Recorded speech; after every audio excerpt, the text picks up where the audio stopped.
जबकि लाहौर में गर्मी की शिद्दत में इजाफा, हवाएं ना चलने के बायस हफ्त की कैफियत बढ़ गई।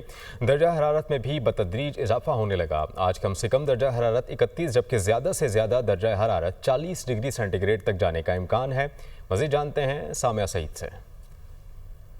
बिल्कुल, सूबादारुल हुकूमत लाहौर में हब्स की जो कैफियत है वो बाहर महसूस हो रही है। शहर का मौसम आज दिन भर गर्म और खुश्की रिकॉर्ड किया जाएगा। और अगर बात कर ली जाए दर्जा हरारत के हवाले से तो आज कम से कम दर्जा हरारत 31 डिग्री सेंटीग्रेड जबकि ज़्यादा से ज़्यादा दर्जा हरारत 40 डिग्री सेंटीग्रेड तक जाने का इम्कान है। अलबत्ता बाहर यही सूरत हाल देखी जा रही है कि शदीद गर्मी जो है वो आज महसूस हो रही है और दोपहर के औकात में तो दर्जा हरारत 40 डिग्री सेंटीग्रेड तक जाएगा। जबकि महकमा मौसमियात की जानिब से बारिशों की नवीद भी सुनाई गई है और बताया ये जा रहा है कि 22 जून से जो है वो बारिशें बरसाने वाला एक सिस्टम मुल्क में दाखिल होगा, जिसके बायस यही देखा जाएगा लाहौर समेत पंजाब के दीगर अजला में जो है वो अच्छी बारिशें बरसेंगी और दर्जा हरारत में भी नुमाया कमी रिकॉर्ड की जाएगी। जी।